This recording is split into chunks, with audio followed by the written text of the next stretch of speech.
Hello and welcome to Coronasode number 12 here on Sticker Madness. With me in the studio is always Jackie, and hasn't been for 3 months. Sam is in a different spot still. 12 episodes at 4 a month actually would be 3. You're right. Good math. Good math. Yeah, it was right before we left for Hawaii. So, I think we have some big news, Sam. Aren't you, when we come back, aren't you coming back to the studio? I will be returning to the studio for in-house engineering. It'll be exciting. Yeah. We'll have to redo everything. Right. Expect us to fuck something up next week. We'll have to relay out the entire recording studio because Jackie and I now sit on one side of the desk and all of the furniture's fucked up around it, so that we can accommodate staring at Sam through a computer monitor. I took over the desk so that I could work from home. Yeah, God, that's gonna be fucking interesting. This L-shaped desk now half belongs to me. The thing is, though, we got sounding good enough a couple of years ago, and we kind of quit trying to sound better. And since I've had to have my own hands on some of this a little bit more, I'm like, man, I've been a lazy fucking engineer. I need to do a better job. And so this is a really good excuse for us to do a better job with our recording. Yeah, we might actually completely gut the motorhome and just turn it into a mobile recording studio, and we could go on top of the Yellowstone volcano and declare the end of the world is coming to our listeners. Art Bell did that. He was in a mobile home or a motorhome? Yeah, Art Bell did it on the road for a while, and then he set up a shack in the middle of nowhere. So Woody Harrelson in 2012 was just Art Bell. Only it was not a service to Art Bell, because Coast to Coast was a big fucking deal. Right. Yeah. He had to record from the Philippines for a while. What? Was he ran out of the country? Oh, yeah, he was, and he was beaming across the globe. They couldn't silence him. He's like, I got the secrets. I got to get out of here. I'm like Snowden. And his secrets were, now I don't mean to alarm anybody, but there may be aliens. I got to get out of here. I don't want to alarm anybody, but Jesus, Sam, that is a big ass mug. What are you drinking? This week, Sandra has decided that she's going to get on the low-cal drink bandwagon with me. Okay. But she doesn't like the Bud Light seltzers because they're not sweet enough. Sure. So this is the mango Bud Light seltzer mixed with, I think, passion fruit Crystal Light. Okay. Which you'd be like, well, that's taking it down to real bitch mode and you're never going to get drunk. That's okay. You just get a little Bacardi Clear in there. Right. Bump that right back up. Yep. That's what I'm having tonight. So it's a 3-stage drink. I like it. That's good. It is one of the most refreshing summer drinks I've ever had. Good. Well, we'll have We've to had try. it. We've been drinking this a lot. I'm going to have to try that. I started out tonight with strawberry lemonade and vodka, and it's very refreshing, but it fills your guts up. Yeah, that's the problem I'm running into lately with all booze. Is I just get I'm fucking bloaty. Just anything. I'm like, God, I can't drink anymore. And I'm not drunk. It's really disappointing, don't you think? Yeah, I just feel fat. Yeah, because now I'm back into diet or tab and vodka because it's not as heavy. Mm-hmm. But, I'm like, how much vodka can I I made one and it was so overpowering. It was like, I'm going to have to dump half of this out and put some Coke in there because it was almost too much vodka. Where you feel like you're just drinking lighter fluid. Right. Gasoline!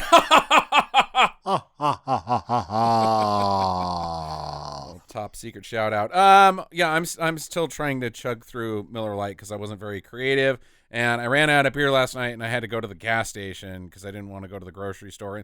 And beer at gas stations just sucks. I tried to get something other than Miller Lite and I couldn't come up with anything because it all sucks at the gas station. No, I've been on a long boycott of the convenience store because when we would go back to the alternative grocer episode, that it's just a ripoff, and it should just be a little shanty outside of the gas pumps where you can get a few things, not, oh, it's your gas station superstore. Oh, fuck you. Right. It's not super at all. Well, I It's do like shitty. I like their squeaky cheese. Well, I know we've been through that. And there was even a poem written specifically about that. The dumb thing about the gas station superstore, and we're not going to spend too much time on this because we've pretty much beat it over to death. But the beer selection should be much better. But it's not, because it's all just fucking, like, none of it's local shit. It's just this fucking, like, maybe a little bit of regional, but, like, anyways. The thing that pisses me off the most is they've got these big old fucking goddamn things, and then you go in there, and they don't even have any goddamn hot dogs made. Were you No, really, it's did you really just horseshit. go to the gas station to get a hot dog today? You're You're an ass. I'm not hungry for lunch. I'm just going to run down to the gas station / get a couple hot dogs. I didn't get one because all the gas stations never have fucking hot dogs in their goddamn thing. They can't right now. Corona. Why does coronavirus have to do with a dick dog? People will sneeze on them. They have the shield, Not And really. the rollers are fucking hot. right? I don't know, gentlemen. Even before coronavirus, though, they still didn't have the dick dogs. Anyways, we got to move on. I would like everybody to know that the summer of Justin has begun. I got into the pool on Friday, and eagle-eared listeners will know what that means. We got Baywatch coming. Some people live in the That wasn't an darkness. invitation to sing. Oh, but it was. As you may or may not know, I plan on watching the entire run of Baywatch, all 12 seasons, and give a report on celebrity cameos and special episodes every 4 seasons. Well, you know what? What? I'll be ready I'll be There there. needs to be not whenever you tunes need in me. movies or I'll be TV there. anymore, so that these guys stop singing on the podcast. Me and Sam are great singers. You're just jealous. Yeah, so we're all your piles of Grammys. I do have piles of Grammys. I draw them and then I put them in the closet Right. for each I leave episode that we sing. I leave the Grammys in the garage with the rest of my second place awards because they're shit. So when we go camping with Sam this weekend, he'll just be burning the Grammys I made him. Right. I do want to talk about something. A little preview of my Baywatch discussion. I'm sitting there, and I got pretty drunk in the pool. I'm not going to lie, because the whole point of the pool is to sit there and watch Baywatch and not get out of the pool until you have basically until the weather chases you out of the pool. So here's a side note. He'd been out there for quite some time, and I'd been working, and so I went out there to make sure he was okay. And, everything was going pretty good. And I walk around the corner. He's like, oh, hey. Just like, the room.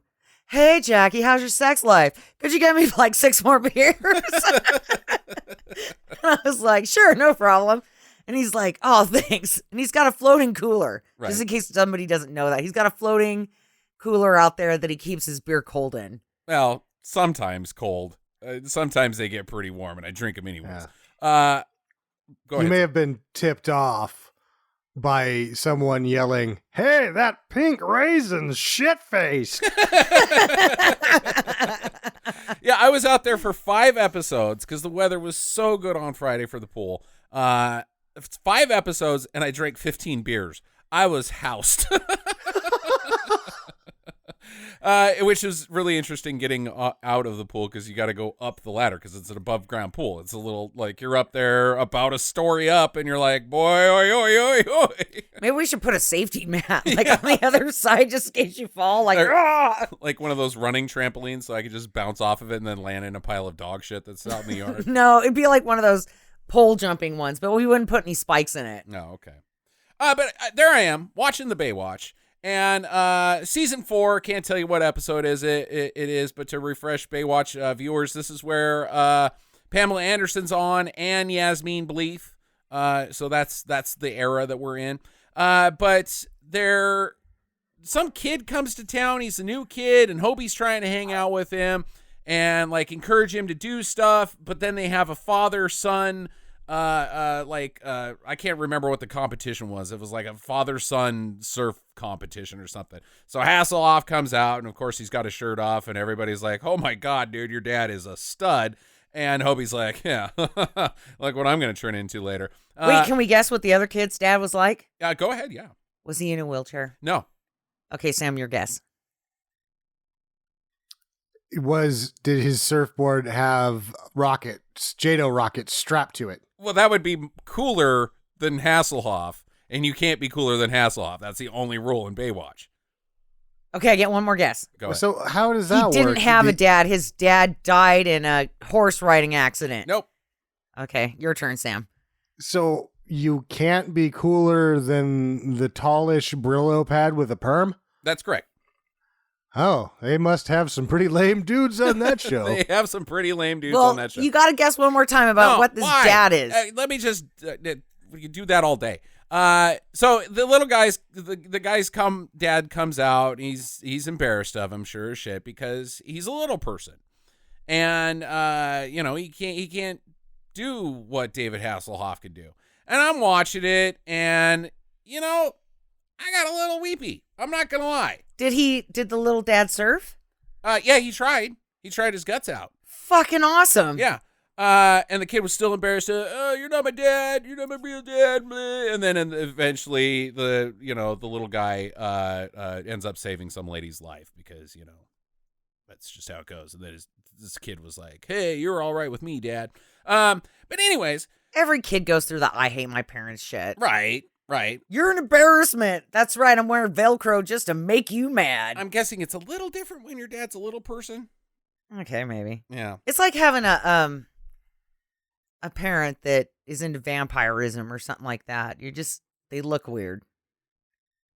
Anyways. Not at all. Like, wonder if your dad was like 7 foot tall. That'd be like kind of the same thing. You're like, holy shit, look at that guy. Yeah, I guess. And if your dad was a vampire, it'd be like, holy shit, look at that guy. I don't know, but could I get to the point? Oh, okay. So I'm sitting there watching it, and I'm thinking about this, and I'm like, that's a pretty strong moral tale, right? I mean, oh, yeah. Yeah, so in this really crummy show. And so I sat there and watched it more, and there was a couple more moral tales, and I was getting pretty drunk, and so I'm starting to think a lot about stuff. And my point is, did Joey and Chandler ruin America? From Friends? Yeah. Those two were nut jobs. No. Right. Yeah, they ruined it. Because, like, I can't think of a better episode where a dad is trying so hard to connect with his son, even though he knows, like, it'd be like my dad trying to go out and surf, right? He can't. Sure. It's not going to fucking happen. But, he's trying his fucking guts out to be a good dad. And that's something. I still, think that you're... Like, that would make me cry. If I would have watched the episode, it would have made me cry. Like, you're missing the major part of that moral tale. But anyways. I think I am. Think about something that was a weekly moral tale television show. He-Man. Post Baywatch.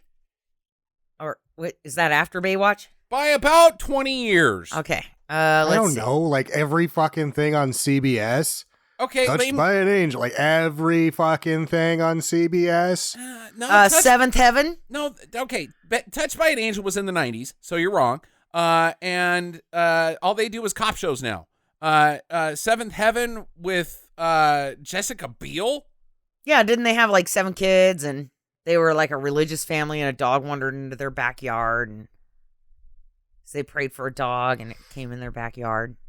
And what was the moral of the story? That sometimes God gives you miracles even though you don't want them. That's not a moral tale. Oh. That's a fucking What about fantasy. Little House on the Prairie? That's before Baywatch. Oh. We're talking 2000s. Something in the 2000s to now that was a weekly moral tale television show. Family Feud. Right. No, they've just got like This Is Us and those family shows. Isn't Parenthood happening again? No, those aren't moral tales where at the end of it you learn a valuable lesson. Those are just vignettes into people's lives so that you can relate to them. I'm talking about when you're post cartoons and you are like slipping into medium pre-adulthood, and you don't want to talk to your parents because, well, they don't have tits or a penis because that's all you care about at that point. And so you need a little bit of guidance by somebody that you think is cool, like David Hasselhoff. What about like the life of Zach and Cody and some of the Disney ones? Because they always had a moral tale, like Hannah Montana. Okay. That had a moral. Okay. Maybe. I don't really know because I didn't watch them, but I'm assuming that they did because that's Disney's quid pro quo. Yeah. I we could say like the Disney movies have a lot of morals in them too, but I'm still standing behind. I don't watch CBS nightly, but I bet there's 5 of these on CBS right now. We just don't know what they are because we don't watch them. I bet you're absolutely wrong. Because I pay attention to the TV rankings, and all of those shows are cop shows currently, except for that fucking Sheldon bullshit. And 2.5 Men. Oh yeah, great fucking moral tale.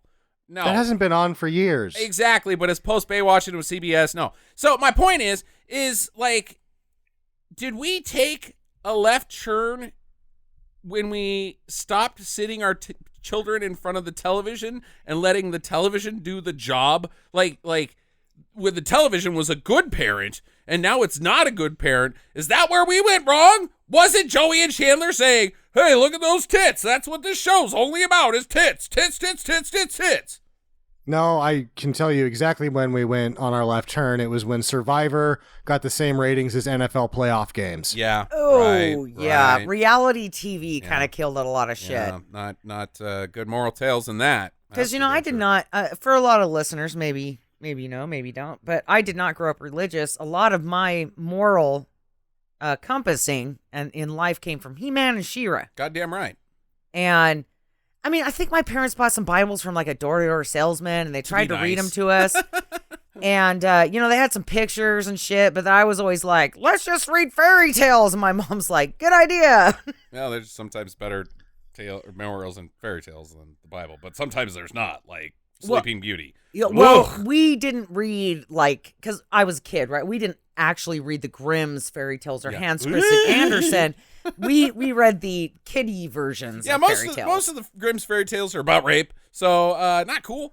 But it just got me thinking, like, maybe we should get back into having some sort of between the ages of 10 and 17 weekly adventure show that has a good moral in it. Maybe. I don't know. Anybody listen out there? Is this thing on? They're Mickey like, Mouse there's like Clubhouse 10 of those shows on every channel. Just nobody fucking watches them because there's not some lady that's about to marry a dude for money that's going to fuck all these other dudes and he's going to fuck all the other chicks and they're going to stab each other in the back and then somebody gets a rose. The immoral tales, that's where the ratings are at. Yeah. But not for 10 to 17-year-olds, but...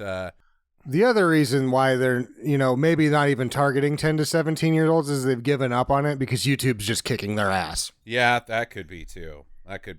Yeah, I know that my niece and nephew, they talk about YouTube people like they're people on soap operas. Like my grandma used to tell me about the soap opera people, and I'd be like, who the fuck are you talking about? And she's like, Days of Our Lives. And I'm like, oh, I thought you were talking about the goddamn Neighbors. Jesus. And now it's like, no, I'm talking about Zorg 92. You don't know who Zorg 92 is? He does a lot of like blah, blah, blah. And I'm like, well, 1, I don't play those video games. And 2, why the fuck are you watching this dude on YouTube? Yeah, why are you listening to Stinker Madness? So, I mean, seriously, go watch He-Man. Well, it's a little different, though, to listen to a podcast versus watching somebody play a video game and playing the video game yourself. It's not. It's all bullshit. It's all I don't know. Made up on the go. All Stinker Madness. So, anyways, that was my big diatribe this week. We do have some listener feedback, starting with a email from Marcor Clegane. Clegane is back, huh? He says, "Hello, Stinker Madness, and greetings from the UK." Hello, Governor. Oh boy, Marcor Clegane here, bringing you a kind of recommendation. The kind of recommendation I have. Oh, I've recently got Amazon Prime free trial, and so am digging into its deepest recesses to find some truly good, bad, or just plain bonkers movies. Well, as we have probably laid out on the show, Amazon Prime is like the number one source for bad movies. Unless you want to deal with commercials, then Pluto TV's got a bunch of garbage too. Recently, I came across a movie from 1982 called Wacko, which, if you haven't already seen, may be worth a watch. I don't think it's an episode, but it's a weird mix of terribleness and comic genius. Clearly influenced by the crazy comedy of Airplane, this slasher spoof has a very high joke rate, with about half of them actually hitting the target. It's extremely cheap and has some awful amateurish performances, but also has a few big names. This includes George Kennedy, whose presence makes this feel almost like a Lost Police Squad episode or Naked Gun movie. It made me laugh out loud a few times, which is rare for a movie, although some of the humor is questionable, including a weird running joke about Kennedy perving on his own 2 teenage daughters by peeking through their bedroom windows or sneaking in while one of them is in the bath. Gross! At just over 80 minutes, it's not a complete waste of time. Get to the penis. So, Sam, have you heard of Wacko? I have not. No, we'll have to check that out.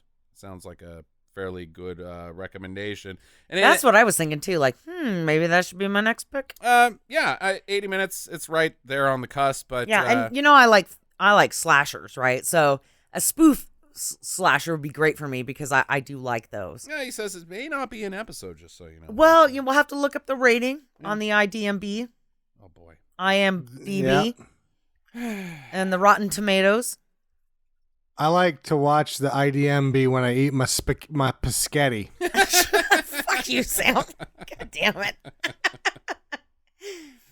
Wacko. That sounds like right up my alley, though. Yeah, it's always good seeing George Kennedy. We'll have George Kennedy here in not too distance of a future. Hint, hint, nudge, nudge. Also got a tweet from Victor Field on Twitter. So follow us, twitter.com/SnickerMadness. Hi, Victor. Victor says about The Last Shark. He says, to be fair, James Franciscus. Oh, nobody else watched that?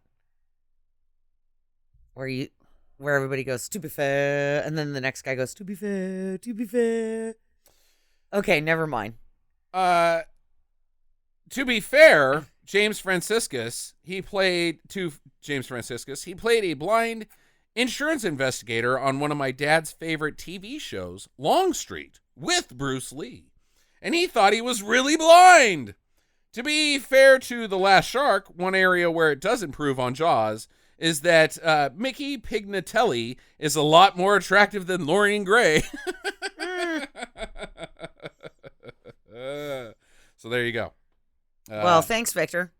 And, now I feel like an ass because your email, I don't know if you watch Little Kenny, but they do the To Be Fair thing. Letter Kenny. To be fair to Letter Kenny, we should probably call it by its real name. Okay, so if you know what I was doing, then great. If not, I feel like an ass, and I'm sorry, Victor. All right. I gotta go make another drink. If you don't watch Little Kenny, you're not gonna get my jocks. What are you laughing at? Some sweet disses. All right, Sam, what are you taking on this week? This week, Sando takes on global economic crises. Okay. Well, you're the authority. I mean, if anybody knows about global economic crises, it's a guy on a podcast about bad movies. Or any other podcast, because we're about to have lived through 2 of them. Yeah, that's true. That's the thing that's pissing me off right now is that I've had to do this twice. Uh-huh. This is the last one of these that we're going to do. And I was talking to my father about it, and I was getting pretty shithoused when I was talking to him. And I was like, both times I worked through both of these. This is ridiculous. It's like I'm a sergeant on the front lines of some economic battlefield, and it's total horse shit. Well, at least you got that, because I know the first time it happened, I had just graduated with my undergrad and couldn't get a fucking job to save my life. Been trying for 6 months before I graduated, and then finally just went on to a master's degree because I couldn't find a goddamn job. There are those, you have to make those concessions. It's like when something like this is happening, you're not gonna be like, can I have a raise? Or your career just goes into a fucking 2-year stasis that generally you come out of poorly. Yeah. Because the last time I made it out of one, we made it out. The business was survived. We all did kind of okay. But because it was so fucking tense, everybody was like, scatter. We don't care if we're a super team. We made it through that horse shit, and it was like economic fucking Vietnam. Fuck this. And then I set myself back career-wise like 5 years, and now we'll see where we're at when these chips fall. So are you like mad because your career has to take a backseat, it doesn't progress in any way, or is it mad that are you mad that you never get laid off? So you can actually take advantage of economic downturn. It would be great if I got laid off, but at the same time, I was able to hire back one of my old employees this week, and he was saying that his unemployment was interrupted, inconsistent, and it's not the only person I've talked to. So it's like, oh yeah, we got unemployment for everybody and all this, but apparently that system is stretched to its limit and it's not working great. So a lot of people are being compensated completely inconsistently. Right. Or having to rely on other avenues like GoFundMe, the United States government's GoFundMe page, because we can't get shit fucking figured out. So wait, the United States donations. No, I'm being metaphorical, Jackie. Anything now where somebody is needing to rely on something that the federal government should supply. And yes, it's socialism. So's your fucking fire department, you dumb shits. We've had socialism in this country for over 100 goddamn years. Anytime those things start breaking down, people have to go to fucking GoFundMe and ask for goddamn donations. And guess what? They usually get it because people have good hearts. But my taxes, fuck, Sam. Why do you do this to me every time? I thought we were going to run more on this whole economic battlefield thing. Like, Okay. Well, here's the deal, Sam. In the trenches. As Justin says, in the trenches. I'm employed right now, and I am fucking grateful. She's got a computer with it took me almost a year. Shut up. It took me almost a year to find the job that I have, and it is a dream job for me. And I'm not going to get a raise, even though I got the highest evaluation, and I was told that I was going to get a raise. Then coronavirus hit, and I don't get one now, and that's okay because I'm gainfully employed. But I do have to take furloughs as part of giving back to the university and helping them recoup their losses so that other people just don't get hacked off at the knees, right? And they're like, well, you can claim unemployment. And I'm like, why would I? I can understand if people do, but for me, I don't want to clog up the system when there are people out there that really fucking need to get their checks. And I am sitting here going, well, I don't really need it, but I took a furlough day, so I want my money. What's better than a furlong day? Edward Furlong. I've had a couple furlong days. Again,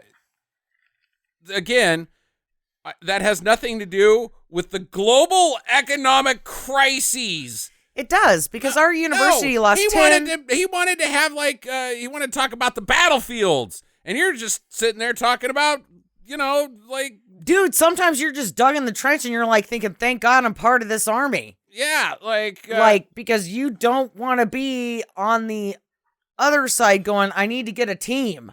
Yeah, so you can storm Bunker Hill. So you can restock reshelves for nothing. You got a stock pricing gun with a bayonet on it. Is that the type of stuff you wanted to talk about, Sam? Like metaphor? Yeah, metaphors like that. It's been. All right, we're gonna think about all those Uber. Pretty big bayonet in my pants for the economy.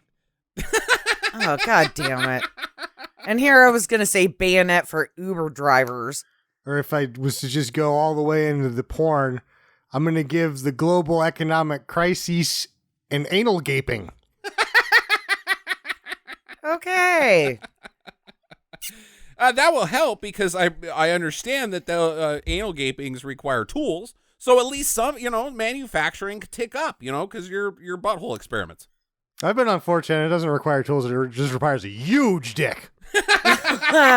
Very slowly with some jam. Well, you call it a tool. I call it a tool too. Yeah. Okay. Well, I guess Jackie wants to talk about real economic stuff, and I just want to sling metaphors out there. But well, then give me another one. Okay. Let's see here. We're at DEFCON 5. What does that mean, sir? We're gonna launch all of the Bitcoin at Russia. They already have 3/4 of it. They're the ones pushing this shit. Then we need to send in Tom Hanks and John Hurt to cross the bridge of economic spy so they can steal that Bitcoin back. So Tom Hanks has got John Hurt's cold dead body over his shoulder. right, yeah. Filled with Bitcoin. Because you can do that. With Bitcoins. I think we should go a totally different direction based off of JR, our listener. JR, in his corporate world, will save us all with his Bitcoin scheme. Where they're investing in ponies and there's some sports cars, and then they have a fire in their mansion, and then he gets shot, and his life insurance, he's not really dead, but his life insurance goes to supporting underage drinkers. And yeah, I would happens. like to remind you that Dallas was a show about the extravagance of the 80s and throwing money everywhere because we were showered in money. We're talking about a global economic crisis, and you line in, soldier, line in. That's why we need JR. No, he's dead. He spent all the money, and he's no more. Otherwise, we wouldn't be in this situation if there was still JRs out there in the world. I will say, if you need food, the YMCA is giving out in our area for poor people. So our neighbors went over and to the YMCA where their daughter goes and sent me a text and was like, the YMCA is giving away free food. And I wrote back, for poor people. And sure as shit, Jackie's like, oh, free food. Well, I didn't understand. And it's the YMCA. What's there to not stand? Well, the thing is that we didn't go get a food basket, but they went and got 2. And so they had some extra salad and whatnot, and they gave it to us. And then Justin was like, where did we get this? And I'm like, well, our neighbors gave it to us from a YMCA basket. And he's like, don't you ever fucking take another thing from them. This is for poor people. We don't need it. And they got so much of the free stuff for poor people that they had to give some of it away to other not poor people. Right? See? Global economic crisis. If we treated this like a goddamn war and one of us was General Patton Sam, we would be kicking ass right now. But we got all these people fucking walking around, not getting slapped in the face and getting me in trouble. And I'm not standing in front of a goddamn American flag with those weird pants that poof at the thighs. If we had that, we'd be in different times. No, it'd be like, American manufacturing, roll out the 5-inch guns, it's time to fuck some shit up. Yeah! USA. Okay. But the free food at the YMCA brings me to a point or the beginning of the toilet paper hoarding and the other COVID thing when people were like, oh, we got to go hoard the fuck out of everything. They started scattering into small towns and taking small town people's shit. Right? You don't fucking need it. You don't need their it. What? Shit. Yeah. They were robbing small towns? Right. They weren't robbed. They were just going there and buying the shit out. Buying all the shit, which Sam and I are from a very small town, and it's very hard and expensive to get supplies up there.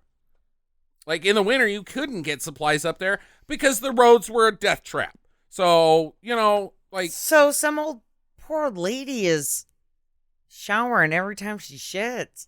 That sucks. Oh, you were eating the YMCA Spam, so you're right there with them. Yeah. Oh, I got that secondhand. Yeah, you've put it.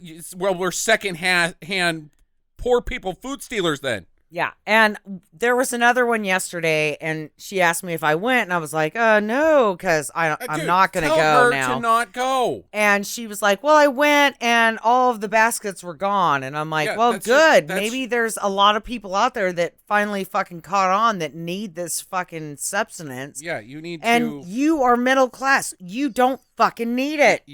It's now our job to... I'm not going to take over BLM with anything, but BLM makes a very good point. It's not enough to be kindness isn't going to cure racism. Anti-racism is going to cure racism. So it's not enough to just be like, well, I'm not going to do that. You need to tell people to not fucking do that. You got to tell people to not fucking do that. Yeah, and people apparently have to be told not to be pieces of shit. This will transition me into a lighter tale. Okay. What happened to me last week, the day after we recorded, when I would have had a much better Sando Takes On, which would have been Sando Takes On the fucking tweakers that stole my lunch out of my car. What? The tweakers stole your lunch? Now, here's the thing. We just talked about poor people needing food. I totally would be like, I'm fine with someone that's hungry stealing my lunch out of my car. That's okay. The problem is that I had a lunch purse. It was a lunch bag that was insulated, and it just looks like a lady's purse because it was a lady's lunch bag, and I really liked it, and it was small, and the whole thing had little handles. It was just very convenient. Right. Yeah, who cares what it looks like? I leave it in my front seat, and the way that it was taken... The method wasn't someone that was hungry. It was someone that stole a purse out of a car because they just went in as fast as they could, opened the passenger door. I leave the Saturn unlocked because, one, it's a POS that I only have for gas mileage. And two, there's nothing in there worth stealing other than my fucking lunch. And they went in and just like as fast as they could, opened the glove box, the cubby, couldn't find anything, took the purse, and ran off. Only to find that their treasure was 2 enchiladas. So, does he keep his money inside the enchiladas? Open one of those enchiladas up, Greg. See what's in there. No, having just done a Guy Ritchie revisit on all of his films, and man, Rockarola is a really fun fucking movie. I think I've been mentioning this over and over again, but boy, it's fun. And there's the junkies. They're always like parading around all the stolen shit, and it's like, get the fuck out of here. Nobody wants this shit. They're so bent, they don't realize it. So I'm going to guess that what really happened is that he, she, them, whatever, made it all the way to the pawnbroker to be like, look at all of these treasures, ha ha ha. And then they're like wandering around being tweakers, losing track of everything, didn't look at any of the things that they stole.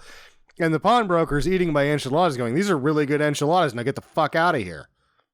Right. Yeah. I can't sell these. I will buy them from you, though. I'm very Plus, he's like, this is a nice lunch bag. These are good enchiladas. Also, I'm not going to buy this from you and your tweakers. So just get the fuck out. Thanks for the lunch. You still owe me for the shit that you pawned last time. The fucking all that crap that I can't get rid of, and you're like, oh, I'm gonna come pick it up. You fucking tweakers. I don't know that they pawn it. I don't know if you know this, but you don't have to pawn at pawn stores. You can just sell them the shit and relinquish your rights. Yeah, you can. Yeah, they don't give you $1 more for it, though, so who gives a fuck? Let them do the paperwork, and right? they still don't want enchiladas.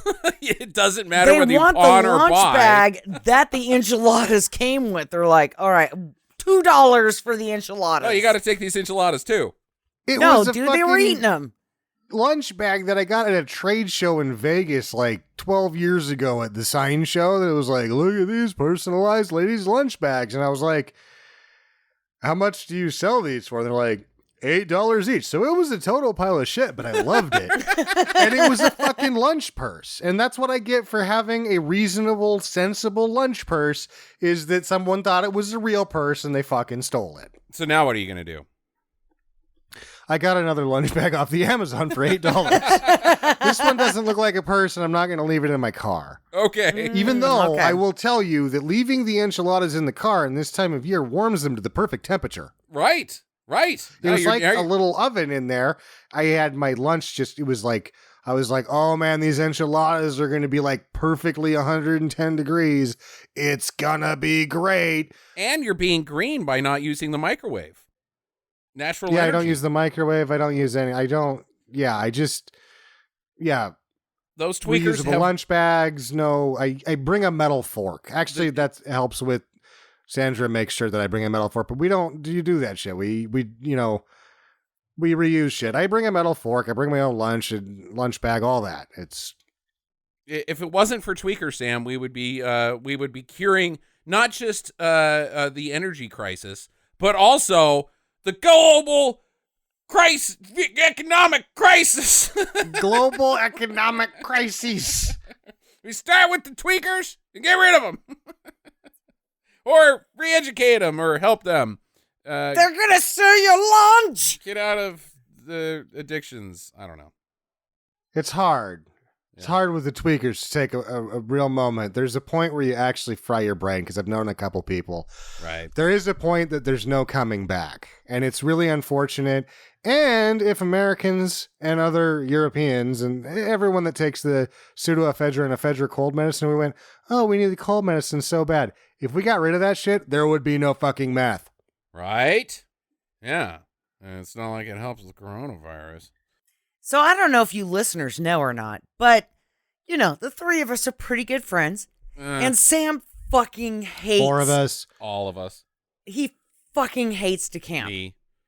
And, no, I just Jackie. like campers. I don't like tents. I love camping in campers. I fucking hate tents. I'm old. Right. Yeah. And we do too, which is why we've got the motorhome. Right. Which Justin has been keeping us up to date on. Very much so. So Sandra and Sam invited us to go camping in... Sort of. Well, they're getting a cabin because they don't have a camper. Let's not church it up. We're going to an RV park. We're going to an RV park. We're basically British camping. Yeah. And our cabin is a shed that's been converted into a tiny house with RV parts. So it's going to be the same thing. Right. Okay. So you did get one with a bathroom. Because I know I looked up the Wilder thing. That's where we're going, Wilder, Idaho. And they had 2 kinds of cabins. One that had all the amenities, but no bathroom and no bed. Like you had to bring your own fucking sleeping bag. But I had a futon in it. And then the other cabin had like an actual bed, and it had an RV style toilet shower combo thing. So the other couple that's going with us scouted, and they took a picture of the cabin that we reserved, quote unquote, the shed. And the image was taken while moving, and a reflection was in the window of what was most likely a lawn gnome. However, it could be that kid very spooky. It could be that kid from 3 Men and a Baby. No, it looks like a troll. Okay. You should be careful then. Because it looks like a troll, Sandra called ahead to make sure that it was going to be ready before their normal time. They're like, no, I don't know if it's going to be ready. And she's like, well, I want to kind of get down there early. Can I put stuff outside? I mean, what can I do? And the whole time I'm like, so the reason they're telling you this is that, and she's trying to talk on the phone, and I'm like, no, they can't get the trolls out of there. They're hitting them with brooms. Right. They're whacking them, but the trolls are just in there, and they're fucking each other and fighting and knocking shit over and drinking, and they won't leave. And the one thing I know about trolls is they're very strict with their schedule, so you can't get in there early because they're not. Once it's time for you to get in there, the trolls will do their thing. But before then, forget about it. Maybe you have to leave like a bottle of Jack Daniels with the lid screwed off. Other trolls you could probably do worse. Well, Jack Daniels is pretty crap. I mean, okay, maybe you could do like James bottom Babeem. shelf whiskey and be like, hey, trolls, check it out. And then they would all leave, and then you guys could like inhabit the cabin. Right? No, they wouldn't. They'd be like, these people got whiskey. We're going to fucking party. And then you got more of a troll problem than when you showed up. We're going to try to get some footage. Troll 3. These trolls aren't really that dangerous, but man, are they dicks. What cabin are we in? The one that's called Nilbog. Wait, I thought this movie was called Troll 3. Yeah, we're stupid. This is the SS Troll. Wow. That was a joke. Oh my God. Screw you guys.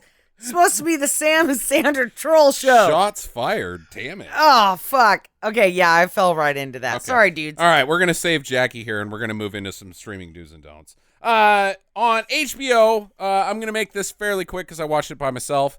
Everybody else has been watching it, though. It was the number 2 trending movie, and it's 10 years old, about 2 months ago. Contagion from 2011, starring Matt Damon, Gwyneth Paltrow, Kate Winslet. Who the fuck else was in it? Bryan Cranston was in it. Like a gajillion. Oh, fucking Larry Fishburne was in it. Everybody was in it. Directed by Steven Soderbergh. I hope you watched this recently because you will have shit your pants like I did, where I was like, I'm pretty sure Steven Soderbergh could see the future because he fucking nailed it. Like everything. Just like in Traffic, anytime like he decides to just evaluate some raw data and then go, wow, there's very little interpretation needed here. Like none.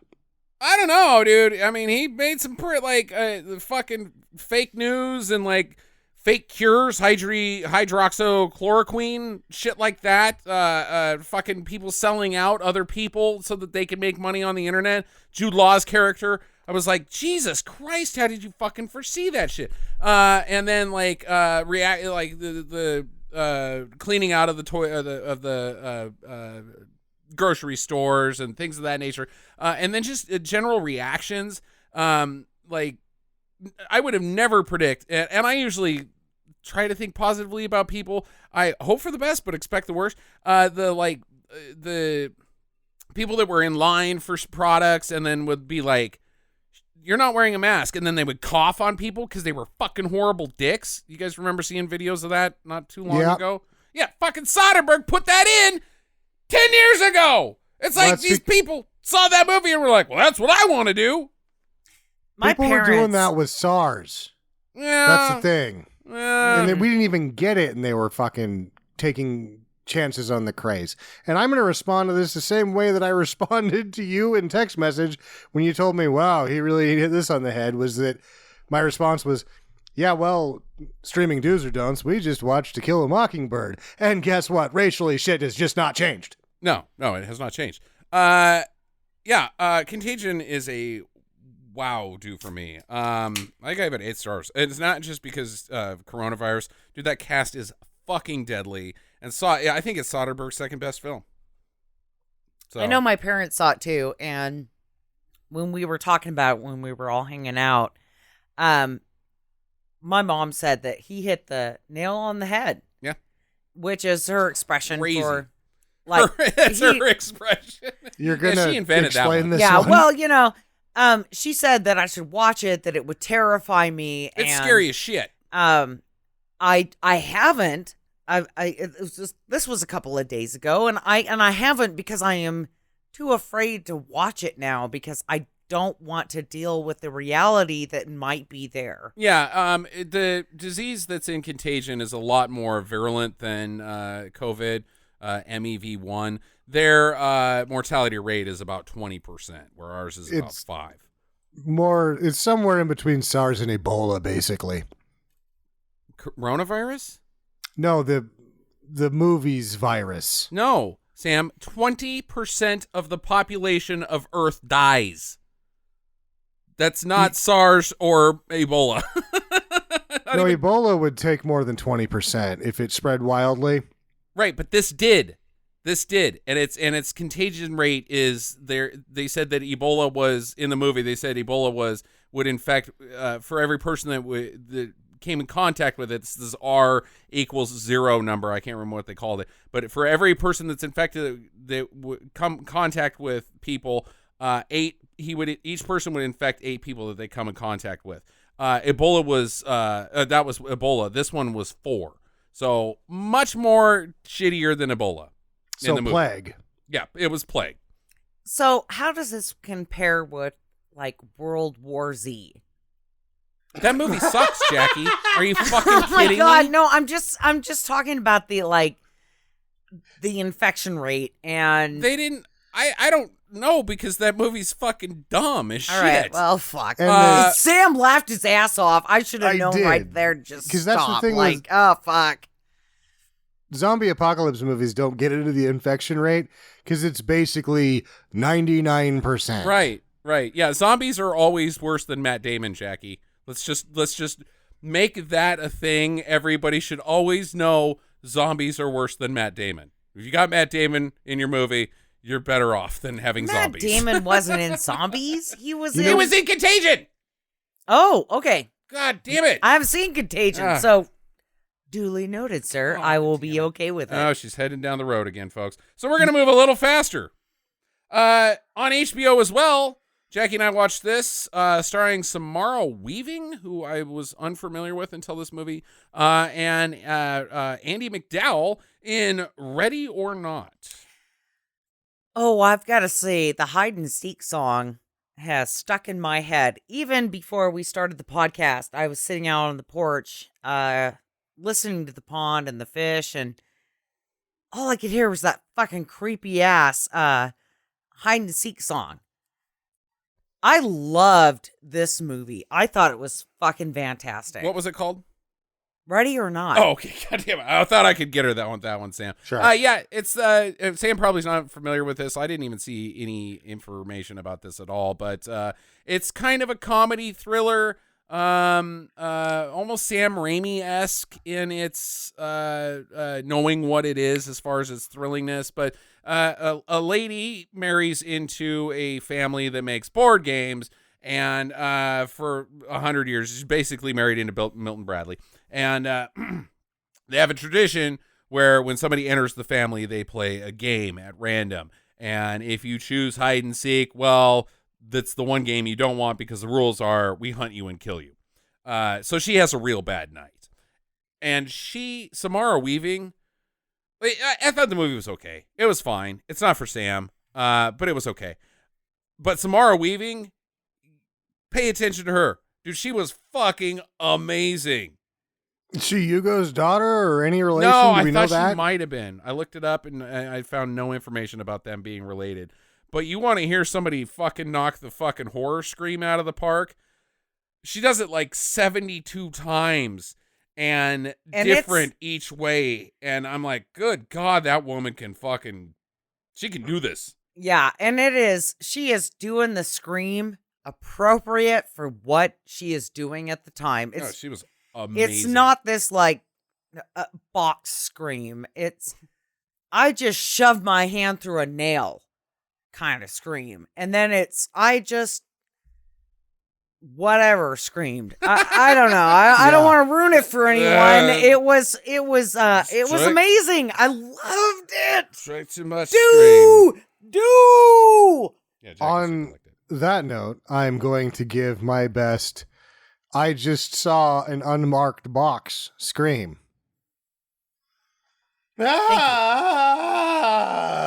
That's a box. She was better. She was definitely better. Wow, Yeah, okay. Sam, that was okay. No, it was terrible because boxes I'm don't gonna give you frighten me. 1 out of 10. Okay, that's not okay. That's definitely a fail. I'm trying to just, boost his confidence. He gets a participation award? Yeah. Okay. All right. Maybe he'll like up his game next time. I'll put it Yeah, next to my Grammys. Mm-hmm. Yeah. Mm-hmm.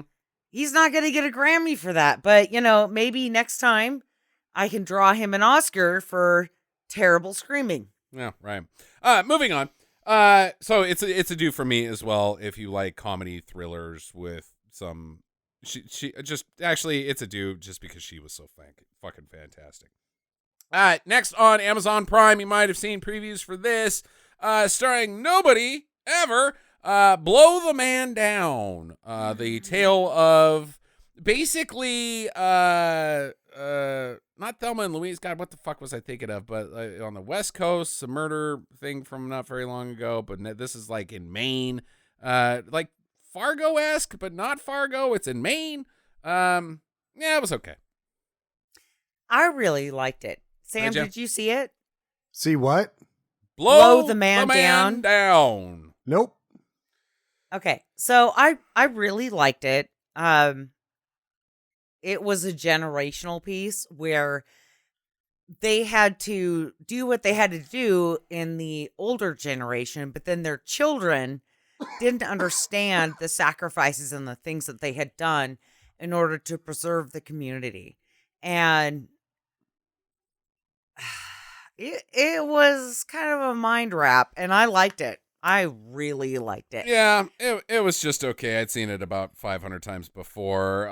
It's very thinly disguised around like a murder plot. And the characters were stupid. They made bad decisions that didn't make any goddamn sense, and just a lot of like fumbling around plot wise for me that I didn't care for. But it was okay. If you like stuff like that Jackie likes, I would still say it's a do. If I do a mind wrap in the summer, I usually use flour tortillas. Right, and then stick it in your car. That's how you cook them up. Cook them up. Last but not least for us, The Vast of Night, also on Amazon Prime. The tale of two teenagers, late age teenagers in the 1950s who discover a unexplained radio signal and follow its signal to its logical end. Told in under the backdrop of the Twilight Zone, like as an episode of the Twilight Zone. I super like The Vast of Night. I really liked it. I did too, and I thought that it was quite clever that they went back into the black and white TV sections here and there to remind you this is not a modern event. Right.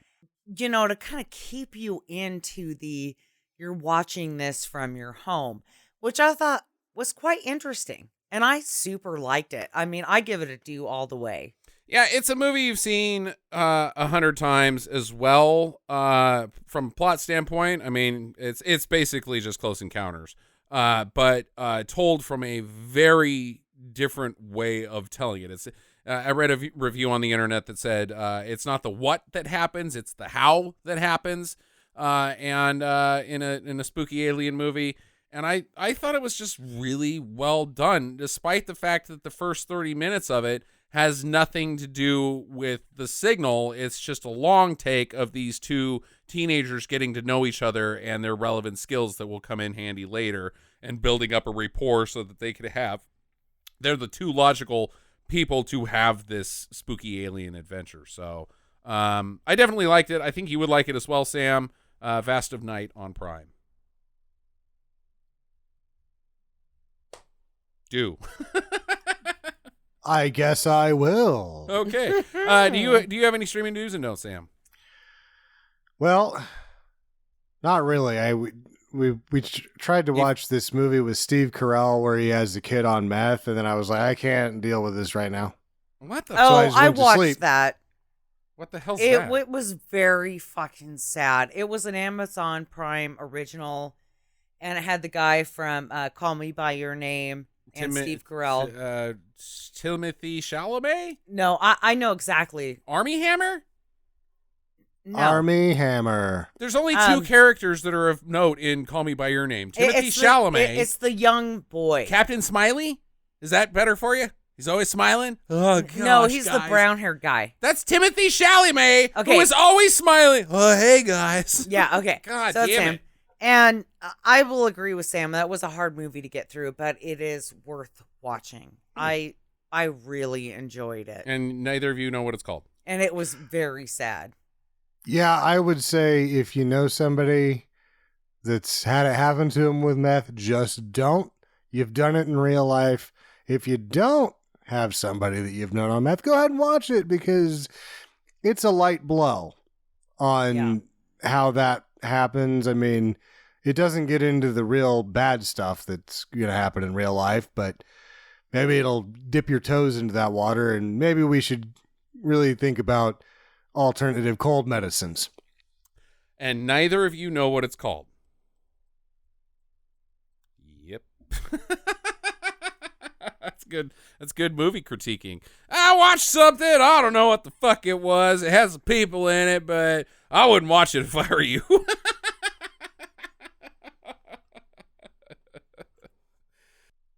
The film is called Beautiful Boy from 2018. Okay, good job, internet hands. All right, Jackie, it's finally time. It's your turn. It's your turn. Turn. Jackie Spooky. Excellent. That was to get you guys in the spooky mood. Didn't work. Okay, so anybody from Scotland or the UK can correct me in any of my pronunciations Now I'm throughout spooked. this. Pronunciations. Yeah. Yes. Thank you. Toll booth, Aberdeen, UK, Scotland. Okay. In the 1700s, it was a prison. That was its first purpose. Mm-hmm. It collected Jacobites. Okay. What's a Jacobite? They were against the crown, so they got captured. Not something you order at Taco Bell at midnight? No. Okay. Plus, it kidnapped kids. Wait. Not just any kids. Okay, hold on. Booth prison did? Yeah. It kidnapped kids. Yes. Not the Jacobites. Not the Jacobites. The prison. This is later. The prison holds a knife up to a kid, says, "Get in the car, motherfucker." What the fuck? Yeah, they gave him candy in a van. The prison. And they kidnapped him, and they sold them into slavery to America. You mean the prisoners or the prison guards or toll booth? The So toll it was a booth? prison, and it has always been a prison. So they went ahead and started kidnapping children. Who's they? The people that worked at toll booth. Okay, thank Wait. you. Is it a toll booth or a prison? I don't know. Spelled TOLBOOTH. I think it's the town or the what do they call the not the borough but the district of Tollbooth near Aberdeen. No, this is the building called Toll Booth, Toll booth. and Okay. it's in Aberdeen, UK, Scotland. Pronunciation was not right there. So, along with these kidnapped kids and the Jacobites, Okay, the people in the toll booth prison are kidnapping kids, and there's some Jacobites. That's all I got. There's a toll booth that might be a prison, and there's egg rolls that have mini jumbo jacks in them. Right? exactly. That's all I And know. They're kidnapping kids. So, they also burn people for being witches. Okay, so did everybody. but- So, Janet Walker in the 17th century was known as the Fitty Witch. Hmm. And first she was hanged, and then they burned her for good measure. With a name like Janet, when she was being hung, did she ask to speak to the manager? Hey-o! Oh, no. Oh! She didn't. Don't talk about my mom like that. Or no, that's Karen. Karen wants to speak to the manager. Yeah, Karen wants to speak to the manager. Pam's wondering why there's no toilet paper in the bathroom. Right? Yeah, Pam takes big poops. So today, it's a museum, and you can see the Iron Maiden and the guillotine that they use. Hell yeah, you can see Iron Maiden. I'd love to see Iron Maiden there.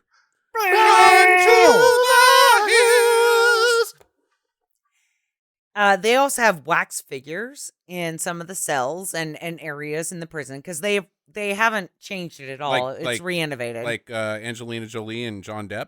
Yes. Like wax figure? Like those kind of, like Madame Tussauds wax figures? Yes. Why would they have that? Well, because they have recordings of actors that are playing out whatever is happening in that cell. I'm John Depp, and I'm getting ass raped. That's what's happening here right now. Why? That doesn't make any goddamn sense. And I'm Matt Damon's, and I am a small jumbo jack. Go bite. Okay, so some of the spooky shit that has been reported. Are you guys ready? Well, the wax figures is kind of up there pretty high already. Rattling chains, Of course. white mist, Okay. tight feeling around the neck and chest, Mm. footsteps, icy hand on the shoulder. Okay, hold on. Okay, hold wait. on, No, hold on. this is just every strip club in America. Right. Well, I figure you're eating all those Jacobites. you got a tummy ache, and so you let out some white mist, which gives you the guy next to you. He's like gets compression in his chest area, reaches his hand on your shoulder to say, "Dude, you stink." And then the footsteps you hear is everybody running away from you. It's just gas. It's just fucking Jacobite food. Yeah. And his hand is icy cold because it's not indigestion. He's having a stroke. from your Jacobite. They also hear deep mumbling in your ear. Can't tell what it is, but it's like like your butt Sylvester stinks. Stallone. Your butt stinks pretty bad, buddy. They also say, well, you guys are making fun of the butt stinks, but they do say that there are strange smells in some of the cells. Come on, man. Of course there is. It's not a toll booth or a prison. It's a bathroom. It's a bathroom at the strip club. It's not spooky at all. Serving mini sliders from Jack in the Box. And they Finger say that sticks. they say that there's also been orbs there, like that show up in pictures, like little round balls. There you go. Today, it's in a museum. And it's in a museum or is a museum? It is a museum. Okay. And they have not changed anything. It's except for adding some wax figures. Yeah, except for adding wax figures and recordings of actors. But other than that, they left all the torture devices where they were, and they have created this museum. I could not find how much it was to go to this museum. Okay. I kind of want to go. Maybe they would stretch me out, make me a little taller. I don't know. Hi, it's me, Harry Carey. Why am I Harry Carey? I was trying to go for Jimmy Stewart. Yeah, Harry Carey. No, those aren't my anal beads. They're John's and Fred's. And what am I even doing at a strip club? Fuck. I don't have anybody. I want to go with George Bush, but he's not an actor. Yeah, I don't know. Therefore, it wouldn't be present. Not gonna do. Put you on the stretcher. We'll do it. It's gonna feel nice. Gonna make you taller. But that's my scary story. That wasn't scary at all. That was like, no, it was kind of shit. That was the dumbest one yet. Yeah. Well, I thought the last one was really good, but then it was like sense. The Sultan's Palace? No, this fucking Jacobite bullshit literally didn't make any sense. And maybe because you're struggling to read because you can't see straight right now because you drank too much on the podcast. No, there just wasn't a lot on this particular topic. You couldn't even explain whether it was a prison or a toll booth. Well, they built it as a prison. You're like, there's not a lot on this, Spooky. That's okay. I drank too much. We'll just do it anyway. Shut up, Sam. That's exactly what happened. I was like, well, I've been drinking. This seems pretty short. I'm good. Maybe I won't have to talk too much at the end because I will be slurring at the end. Ooh, it's so spooky.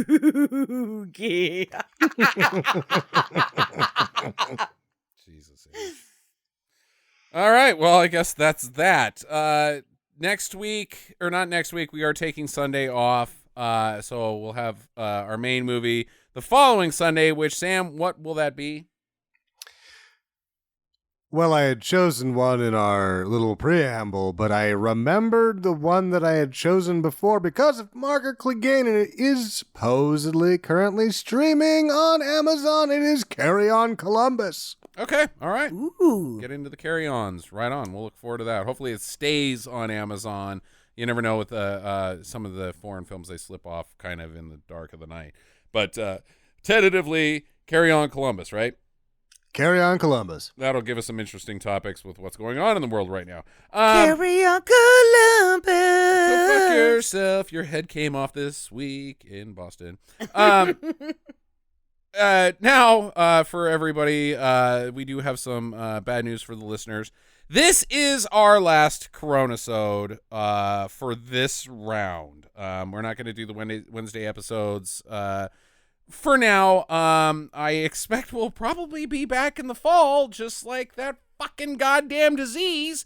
But we're gonna take the summer off and try to enjoy ourselves and live our lives a little bit. So yeah, this 12. We figured 12 was a good round number to stop on, and since everybody's going outside and not wearing a goddamn mask anyways, we're gonna at least go outside and wear masks. But the quarantine's pretty much over for America. So go out and enjoy your life a little. Stay socially distanced. Try to make it so that we don't have to come back to these in the fall. If we do, we're gonna blame it on you guys for not wearing your masks. Yeah. You're going to be like, oh, we want to hear some more Coronasodes. And that's just mean, dude. Don't do that to America. Don't do that to the world. We're not that good. Yeah. Plus, we're going to need some more Patreon money because recording this remotely has really tested the stability of the Compy 4000. Right. Yeah. Sam's piece of shit computer. So we'll be back to our normal, regularly scheduled program and where we'll still do post like we used to do in our main episodes where we talk about bad movies, but we're not going to talk about all the other stuff like good movies and shit. So we'll be back to the old ways next time. With some new ways. I think that I want to ratify that Jackie has to do a Spookie once a month. God damn it, that's a lot of work. Yeah, I don't know. Once a month. I'll do a Sando Takes On once a month if people want it. Yeah. All right, okay. If people want Sando Takes On and people want Jackie Spooky Stories, I'll do one. Yeah. All right. So you got to write to us. People have already said they want the Spookies. Yeah, if they just want me to shut the fuck up, then write to us and let us know about that too. Talk at stinkermadness.com and hit us up on the socials /stinkermadness. In the meantime, get to the penis.